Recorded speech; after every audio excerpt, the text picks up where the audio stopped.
Welcome to a Witty Diablo 3 how-to guide. In this video I will show you how to kill Diablo on Inferno difficulty using the Demon Hunter. Diablo is the main boss of Diablo 3 and consequently is the last boss of the game. He is on Act 4, Enter the Crystal Arch. Diablo is a 3-phase boss encounter. In the first phase, Diablo's abilities include a single target fireball, an area of effect fireball, traps, teleport, charge, and applying debuffs or damage over time effects with melee attacks. However, the latter will not be an issue, as if you use this guide correctly, you should not be getting hit by melee attacks. The second phase consists of Diablo spawning a clone of your character that will target you at the start of the fight, then again when Diablo's health reaches 66% and 33%. He also uses the same abilities from phase 1 during this phase 2. The third phase is much like phase 1, however Diablo now also uses Lightning Breath ability that follows you for a short while, and throughout this phase meteors will drop down onto the floor which need to be avoided. Let's start by looking at the skills you will be using to defeat Diablo. First of all, there is Hungering Arrow. Hungering Arrow is your primary attack and way of generating hatred. With this ability you will fire a magically imbued arrow that seeks out targets for 115% weapon damage and has a 35% chance to pierce through targets. Combined with the Puncturing Arrow rune, the chance to pierce through targets increases to 50%. With this primary attack setup, you will still do solid damage whilst keeping Diablo's attention, as even if your arrow misses, there is a 50% chance for the piercing to proc and for the arrow to still come back and hit Diablo. Secondly, there is Impale. Impale will be your secondary skill that you'll use to spend the hatred generated from Hungering Arrow attacks. Impale deals 250% weapon damage, and when combined with the Chemical Burn rune, your target will bleed for 125% weapon damage as physical over 2 seconds. This means that you will deal 375% weapon damage with each Impale. Impale is a great secondary ability as you can cast it quickly whilst on the move, which proves a vital necessity for this boss fight. Thirdly, there is Preparation.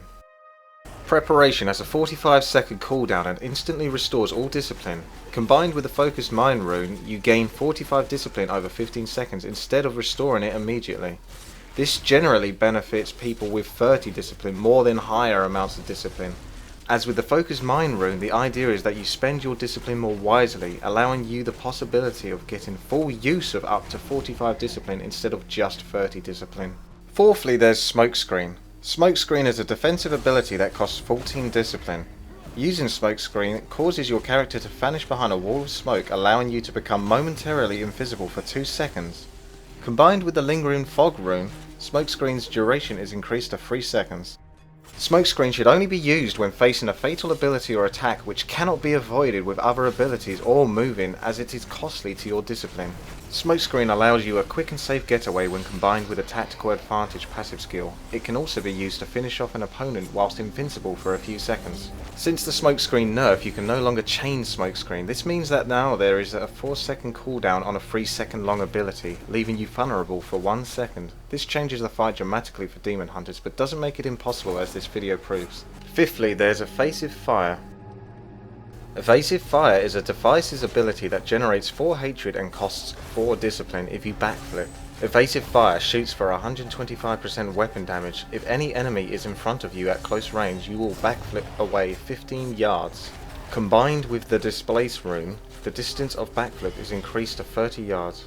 I use Evasive Fire as a cheap alternative to Smokescreen for escaping scenarios that would otherwise kill me, thus saving me 10 discipline each time I successfully escape with Evasive Fire instead of Smokescreen. Sixthly, there's Caltrops. Caltrops is a defensive ability and costs 6 discipline. Caltrops sets a trap that activates when an enemy approaches. Once sprung, the Caltrops slow the movement of enemies within 12 yards by 60%. Caltrops will lay on the ground for 30 seconds or until triggered. When triggered, this trap lasts for 6 seconds. When combined with the Jagged Spikes rune, Caltrops causes enemies in the area to also take 45% weapon damage. I use Caltrops mainly for the second phase of the boss fight to help kill my clone, or if I have spare discipline and want some extra defense against a charging Diablo. The first passive skill I choose is Tactical Advantage. Whenever you use False Smokescreen or Backflip with Evasive Fire, you gain 60% movement speed for 2 seconds. Tactical Advantage works for 2 abilities that I will use frequently during this boss fight, so it helps me to stay mobile throughout the battle. tactical advantage is most useful for escaping an inevitable death, or to gain extra distance and breathing room between you and your target. The second passive skill I choose is Steady Aim. As long as there are no enemies within 10 yards, all damage is increased by 20%. In a boss fight like this, where the majority of the time you should be keeping maximum distance from your target, this proves to be a must-have ability, as it is a massive damage boost for your Demon Hunter. The third passive skill I choose is Archery.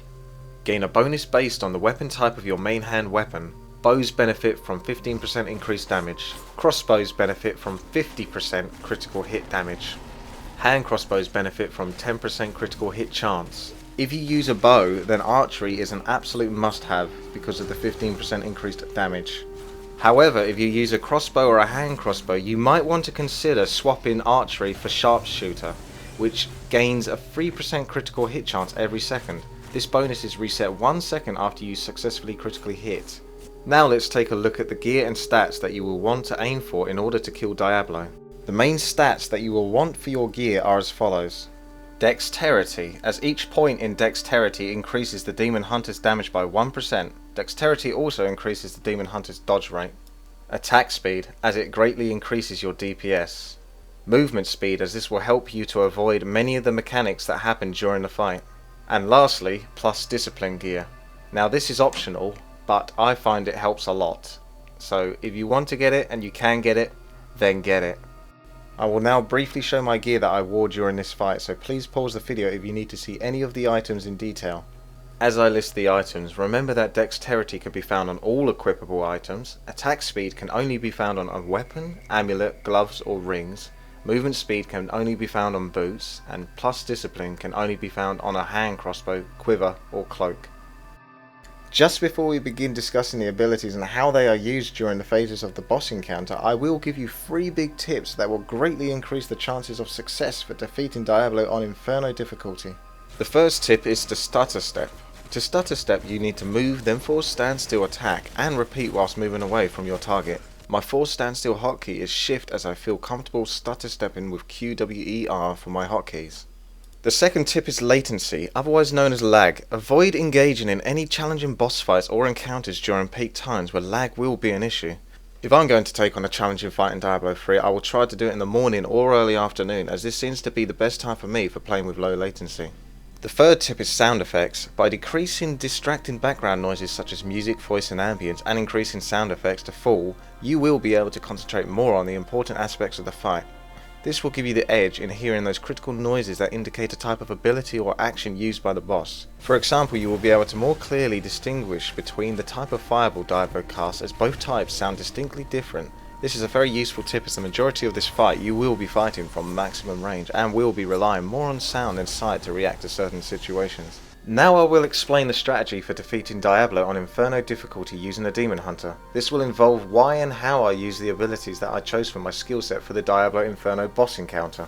Begin the fight using Impale 4 times whilst using Caltrops, then move west or east depending on how you prefer to kite, clockwise or counterclockwise. I tend to prefer clockwise myself. Position yourself so that when you use evasive fire as Diablo charges, you will be propelled in the direction you wish to kite. Continue to kite Diablo around the outer circle of the terrain, however stay within the middle of this outer section whilst moving, and avoid going near or touching the edges, as this tends to provoke Diablo into teleporting to you, forcing you to use discipline to escape. Whilst kiting, you need to be avoiding any fireballs or traps that threaten you. At the same time, you should be laying caltrops in positions where Diablo is most likely to tread on them, or just as a defensive precaution for if he teleports to you. You want to keep Diablo positioned in such a way that should he use an area of effect fireball, it is likely to hit the gap on either side of the middle of the map, so that it won't be able to reach you even if it's on target, as it cannot pass through this gap. You also need to be prepared to use evasive fire over smokescreen preferably, and thus you should be positioning yourself in a manner that allows you to propel yourself in the right direction should Diablo charge or teleport to you. Use smokescreen if you cannot escape with evasive fire, or if you need to dodge an incoming fireball or trap. Smokescreen can also be useful for gaining extra distance between you and Diablo. The aim of the fight on this phase 1 is to attack at maximum range for as long as possible without using discipline. Once Diablo's health drops to roughly 60% in phase 1, he will stomp the ground, which indicates that phase 1 has ended. A cinematic will occur where Diablo will talk for a short while. If you are low on hatred or discipline, or are waiting for a preparation to come off cooldown, then you can use this cinematic to your advantage and wait it out until your resources and cooldowns are ready again for the beginning of Phase 2. When Phase 2 begins, Shadow of Diablo will disappear and a clone of your character will appear next to you within a few seconds. I start this phase by moving southeast, then back northwest, then smokescreen as my clone spawns next to me. As I run away from him, I will continue to lay caltrops, then reach maximum attacking distance from my clone while stutter stepping away from him. During this time I'll be consistently attacking him whilst moving away so that I don't get hit by his attacks. I'm also carefully listening for whenever he springs one of my caltrops so I can tell where he is and where to aim my attacks. You want to kill your clone as fast as possible. If you cannot kill your clone, then you will need to run around the outskirts of the map avoiding him. Your clone will die in 60 seconds after he spawns. If you have killed your clone, then Shadow of Diablo should appear almost immediately. If you have not yet killed your clone, then Shadow of Diablo will appear sometime shortly after your clone first appeared. Just continue to kite both Shadow of Diablo and your clone until your clone dies off after 60 seconds of having first appeared. Continue to damage Shadow of Diablo until he reaches 66% health, then he will once again disappear and a clone of your character will appear very shortly afterwards.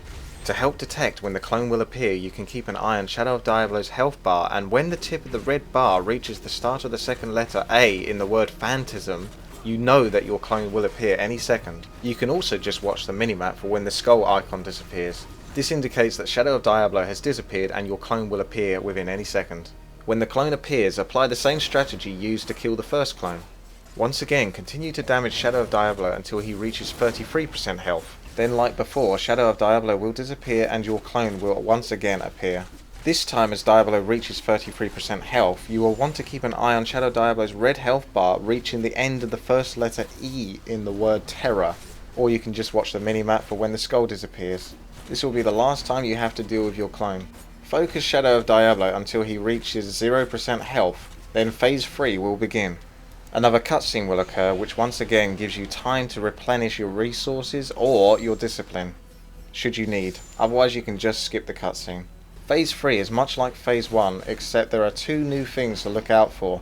Diablo now has a lightning breath ability that will follow you for a short while. Smokescreen is a great way to avoid this, as if you use the tactical advantage passive skill, you will have plenty of speed to get enough distance from this lightning breath ability and survive. The other new thing to look out for during Phase 3 are the meteors that will drop onto the ground. Be prepared to use Smokescreen to avoid these. Follow the strategy I used in Phase 1 along with the tips that I have just given you for handling the two new threats in Phase 3 and you should be able to kill Diablo. Once Diablo's health reaches 0%, he will begin this elaborate death animation. Use this time to get a few extra cheeky attacks in, after the hell he has put you through. I hope this guide has proved helpful for you and your quest to kill Diablo on Inferno difficulty. I will include a link to the video where I killed Diablo on Inferno difficulty post smokescreen nerf. I aim to bring out more guides for other bosses and encounters in Diablo 3, so stay tuned for those. If you like this video then please like and subscribe for more. Thanks very much for watching, this has been Witty.